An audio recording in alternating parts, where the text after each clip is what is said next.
I don't care how dark it looked for you. I don't care what they done said to you.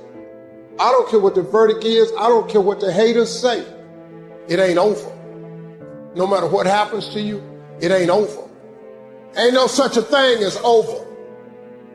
Do you know, man, that you can actually mess your life completely up? You can jack it all the way up and you can turn around and get it right. Do you know that you can be divorced multiple times and still be okay? Do you understand that you cannot have a degree and still be just fine? Now, whatever you've been through, whatever that is, guess what? You still here. You have a great life in front of you, but your great life is in front of you. It's not behind you. Pull yourself together and quit tripping because you in the process. God is processing you. He ain't through with you. If he was through with you, you would not wake up in the morning.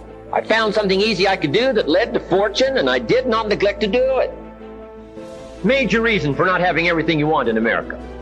Major reason for not having more of what you want in America. More health, more money, more power, more influence, more everything. Major reason why you don't get it. Simple answer: neglect. Neglect. And here's the problem with neglect. It starts as an infection. And if you don't take care of it, it becomes a disease. And here's what else is the problem. One neglect leads to another. Neglect to do wise things with your money, you'll probably neglect to do wise things with your time. Neglect to do wise things with your time, you'll probably neglect to do wise things with your business. One leads to another, leads to another.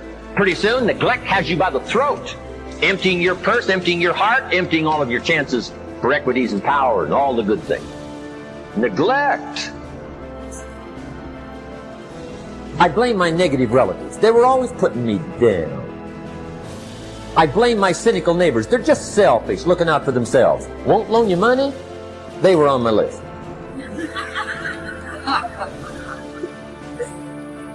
I used to blame the economy.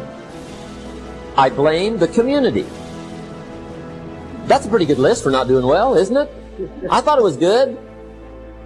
I'll never forget one day, Mr. Schoaf is very kind, but he was also very blunt, and this was no exception. And I'm glad he was blunt. There's a lot of things I'd have missed if he hadn't have been blunt. One day, with sort of a curious look on his face, he said, "Jim, just out of curiosity, tell me, how come you haven't done well up until now?" Translate our questions, translate our answers, our perceptions, what we see, to be able to say it. And I'm telling you, if you have a limited way of translating and expressing what's going on in your heart and what's going on in your head, you'll fall way behind. So you'd have twin problems without a good vocabulary. Number one, you wouldn't be able to see. Number two, you wouldn't be able to express. And your world would keep getting smaller and smaller and smaller, not having the vision, not having the tools. Finally, you wouldn't need a place much bigger than 10 by 12 to live. Why? That's about as big as some people's world is. That's all they've got, this little narrow world, making mistakes every day. Why? They can't see. Getting it wrong every day. They can't comprehend. They can't understand. No tools with which to translate. For good communication, number one is having something good to say. Number two is saying it well. And number three is reading your audience. You've got to read what's going on between you and the people you're talking to. Should you say what you're saying a little softer? Should you say it a little stronger? Should you explain it more? Should you be more clear and concise? Should you quit? A lot of the decision-making that's going on during a conversation with someone depends on how well you can read, how well you can tell what's going on in the minds of those you're trying to reach. Sometimes those little reasons are the most powerful reasons that can change your life. Sometimes it doesn't take much. I now carry several $100s in my money clip.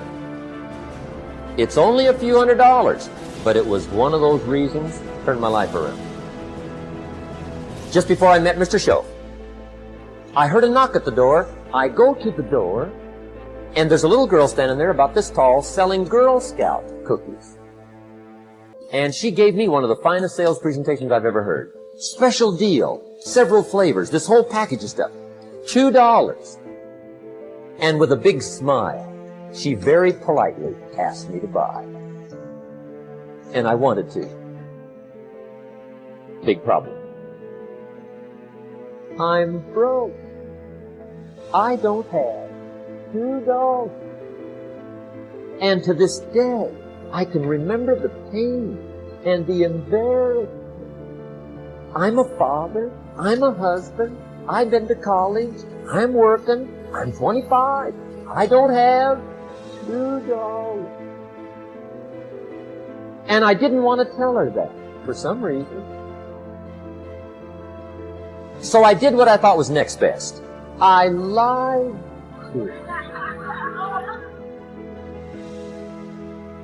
I said, hey, look, I've already bought lots of Girl Scout cookies. I've still got plenty stacked in the house. Which was not true. But it seemed to get me off the hook for the moment. She said, well, gosh, that's wonderful. Thank you very much. And she went away. When she left, I closed the door, and that was the day I said to myself, I don't want to live like this anymore. I've had it with lying, and I've had it with being broke. I'm never going to let this happen to me ever again. I promised that day I would work as hard as possible and would always carry plenty. It took me a little while, but now I do. It was one of those reasons. And I guess I carry plenty for two reasons. One is the way it makes me feel, but also in case I bump into another Girl Scout selling cookies. Right? I'm ready.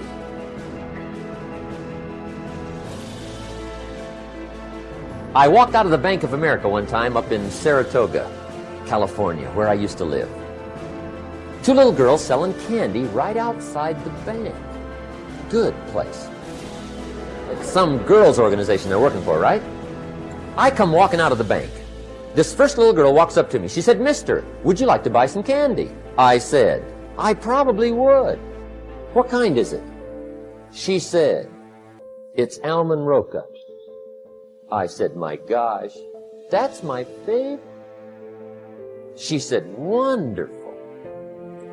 I said, how much is it? She said, it's just $2. I thought, incredible. I said, how many boxes of that candy have you got? She said, 5. And her little friend was standing. She was selling candy too. I said, how many boxes have you got? She said, I've got 4. I said, that's 9. I'll take them all. They said, really? I said, yeah, it's my favorite. I've got some friends. I'll pass them around. They got so excited, put all this candy together.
I reached in my pocket and gave them the $18. When I've got the candy and they've got the money, that first little girl looks up at me. He said, Mister, you are really something.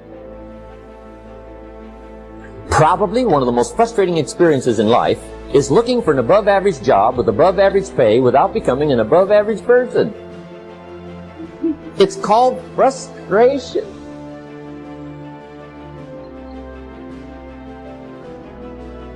And Mr. Shelf gave me probably the greatest clue he gave me when I first met him. He said, Jim, if you want to be wealthy and happy the rest of your life, just learn this lesson well. He said, learn to work harder on yourself than you do on your job. For things to change for you, you've got to change. Not that we have a short time to live, but that we waste a lot of it. Everybody has time. Stop watching f***ing Lost. If you want this, if you want bling bling, if you want to buy the jets, if you want to do work. Ultimately, you will get to the top of the mountain. In order to build a business, in order to be the best parent, the best spouse, to do all those things that you know you want to do with your life, with your work, with your dreams, you're going to have to do things that are difficult, uncertain, or scary. See, Nelson Mandela did it. He just did it not knowing if it were right. Mahatma Gandhi just did it not knowing if it were right. Mother Teresa just did it not looking for affirmation or confirmation. Is this right? A lot of people ain't honest with themselves about what they really want. You want to make more money than you've ever made. You want to travel the world. I don't know. You want to build your second home. I'm not sure what you want, but I need you to understand that you got to give some. You can't stay where you are and go where you're trying to go. Don't allow anybody else's opinions. Don't allow what it says on the internet. Don't allow the research. Don't allow what anybody out there tells you is possible or not possible for you. Self-made millionaires have been studied exhaustively. They've been analyzed. They've been interviewed by the hundreds of thousands and millions. And what we know is exactly who they are and what they do and how they think. And the wonderful thing is if you do what other successful people do, you eventually get the same result that they do. To realize that you can make whatever change you want to make in your life. As Napoleon Hill said, first comes thought. The beginning, as you will observe, is in the imagination. And that's the key to getting started, is you have to understand that you already have.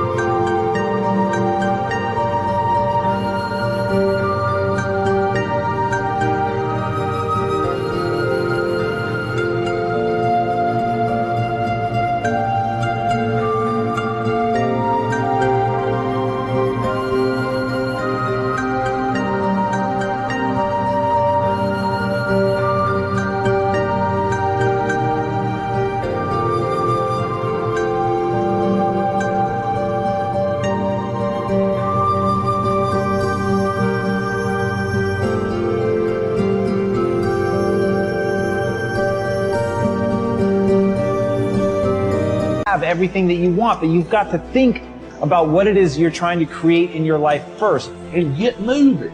If it's just to get up and read and get your mind right for the day. So you got to get up early, show up early, get there, get after it, attack the day, make things happen. Most people wait for things to happen. Winners make things happen. It's hard to keep the spirit up. Hard. It's hard.